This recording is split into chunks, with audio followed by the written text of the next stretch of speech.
J'ai écouté la réédition, le replay d'un débat entre Zemmour et Onfray qui a eu lieu à Nice en 2005, en 2015, pardon. Et je constate que c'est un débat hors sol, en quelque sorte. C'est un débat hors sol parce que quand on aborde, par exemple, la question de mai 68, on dit oui, il s'est passé ceci, il s'est passé cela, mais il n'arrive pas à inscrire mai 68 dans une série d'événements sur le long terme, la longue durée. On n'arrive pas à comprendre à quel point ça correspond à une nécessité périodique, tous les 7 ans. Et, bien sûr, on peut s'intéresser au contexte, à la conjoncture, bien sûr. Mais je pensais à la loi de gravitation. La loi de la gravitation, un objet tombe, bon, c'est ça la loi de la gravitation. Maintenant, quel est l'objet qui tombe? Ça peut être n'importe quel objet. Le propre même d'une science, c'est de pouvoir expliciter un très grand nombre de situations avec la même paramètre. Tout ce qui tombe, ça peut être un corps qui tombe, ça peut être un stylo qui tombe, ça peut être n'importe quoi qui tombe, eh bien ça va obéir aux mêmes lois. Donc, la science n'est pas dans l'anecdotique. Et là, on voit bien qu'on est dans l'anecdotique. 68, ah oui, qu'est-ce qui s'est passé à ce moment-là, etc. Mais on ne nous donne pas le profil scientifique du phénomène. Et ça, seule la cyclologie le permet. Et puis alors, quand il s'agit de réfléchir sur la dialectique au sein même de la société, les rapports entre les différentes castes, les différentes classes, là aussi, on n'a pas grand-chose de disponible. Donc, c'est pour ça que j'appelle ça un débat hors sol sur le plan épistémologique. Hein, je dirais ça un débat de niveau 2 et non pas de niveau 1. Le débat de niveau 1, c'est véritablement de s'intéresser aux fondamentaux et non pas de s'intéresser à l'écume. Or, Zemmour et Onfray, ils travaillent dans l'écume, en fait. C'est pas un reproche, mais il faut quand même qu'à un moment donné, il y ait aussi le niveau 1, et pas le niveau 2 seulement. Alors, revenons en ce 6 février 2018, revenons sur la question de la cyclologie. La cyclologie elle est à la fois spatiale et temporelle. Elle doit nous parler d'une cyclologie, d'une cyclicité, de périodicité, mais elle doit nous expliquer aussi qu'est-ce qui bouge, qu'est-ce qui est en mouvement dans tout ça, qu'est-ce qui est concerné par tout ce processus cyclique. Donc on a deux considérations qui souvent d'ailleurs sont oubliées par les astrologues eux-mêmes. Et ne croyez pas que je me fasse l'avocat des astrologues actuels, sûrement pas. Donc, pas plus que je fais l'avocat des théologiens actuels. Et quelle que soit leur religion. Et donc, nous avons, ce que je vais esquisser, 3 niveaux, 1, 2, 3. À un certain moment, les 3 niveaux sont reconstitués comme une sorte de pyramide, une sorte de triangle. À un moment, la pyramide s'affaisse. Et le triangle n'apparaît plus. Voilà. Donc, les choses comme elles sont. Donc, on peut, cycliquement, prédire, au sens anglais du terme prédicte, on peut prédire à quel moment le triangle va se reconstituer.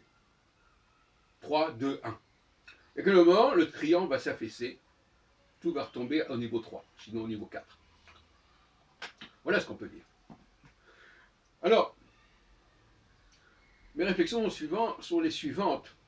Au niveau 1, quand le triangle se reconstitue pleinement, ce qu'on appelle le temps oméga, c'est-à-dire oméga d'ailleurs formant une sorte de triangle, la lettre oméga formant une sorte de triangle, et bien à ce moment-là, il y a une reconnaissance de cette hiérarchie, une reconnaissance de la tête et des pieds.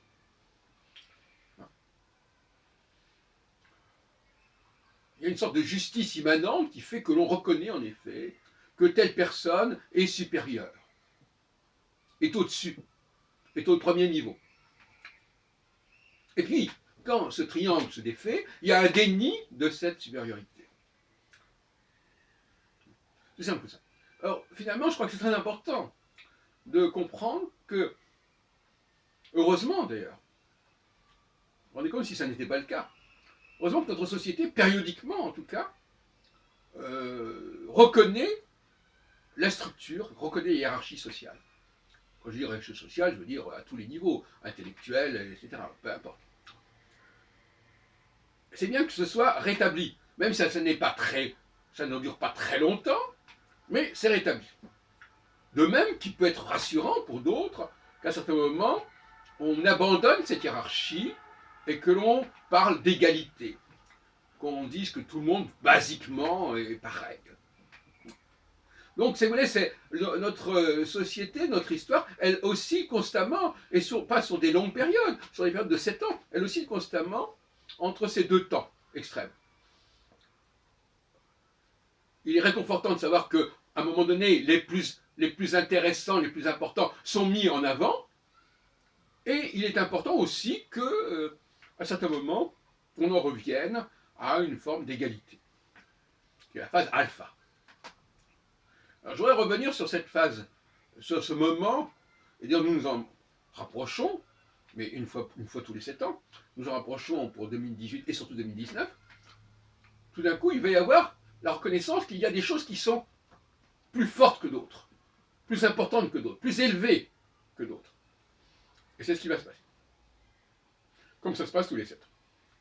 C'est-à-dire que il va y avoir des reconnaissances par les maisons d'édition, par l'université, par toutes sortes d'établissements, que certaines choses ont une valeur remarquable, qu'il faut souligner, signaler, et ça n'avait pas été le cas, etc. On met en avant, on rétablit un certain nombre de retards, de décalages, de choses qui n'ont pas eu le mérite, qui n'ont pas eu la reconnaissance qu'elles auraient dû avoir à un moment donné, et puis maintenant on rétablit ce retard. Bon. On ressort du lot quelque chose, on reconnaît, la reconnaissance s'oppose au déni, reconnaissant de la supériorité des uns par rapport aux autres, et le déni, c'est le dire non, finalement, il n'y a pas ça, cette hiérarchie, elle n'est pas intéressante, on va la nier. Donc, pour revenir au débat entre Onfray et Zemmour, ce que je constate, c'est une absence.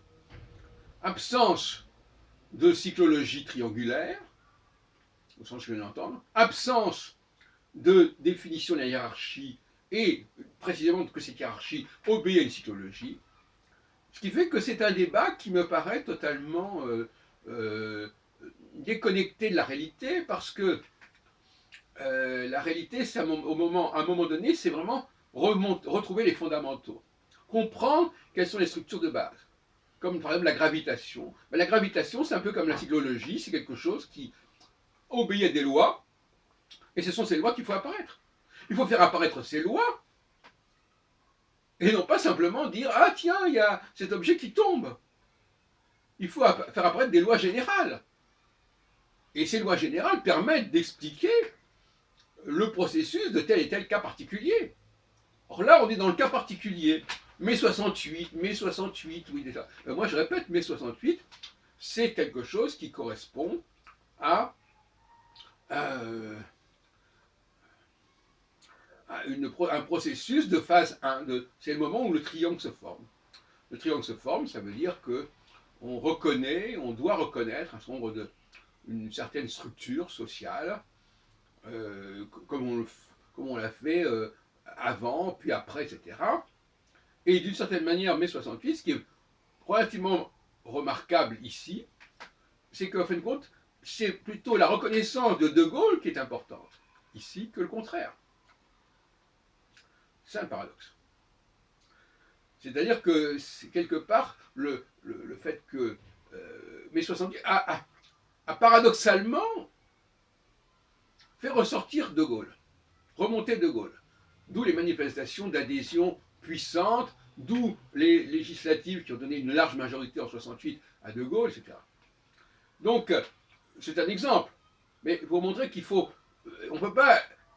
Donc c'est bien de dire qu'à telle et telle époque, à ce moment-là, il y a des choses qui ont eu lieu dans le monde. C'est bien cette dimension spatiale, mais il serait aussi intéressant de se situer dans le temps et de montrer qu'il y a des espaces, il y a des durées, il y a des intervalles qui existent entre les différentes périodes, des périodes semblables qui sont séparées par un même temps entre elles.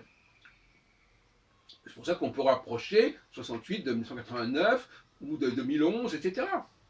Et 2011 de 2018 ou 2019. Voilà. Parce que ce sont des multiples de 7, etc. Alors certains diront, ah oui, mais vous comprenez, tout ça c'est de l'ésotérisme, ce n'est pas sérieux, c'est de la pseudo-science. Bon, très bien, continuons comme ça. Hein. Vous savez, le paradoxe, c'est qu'il va y avoir le retour des pseudosciences, justement. Hein. La religion, à l'époque de Galilée, s'est opposée à la science, et maintenant la science s'oppose à la religion. Bon, juste le retour des choses, dirait-on. Mais c'est le même problème. Il y a toujours quelque chose qu'on ne veut pas intégrer, qu'on ne veut pas entendre. Voilà.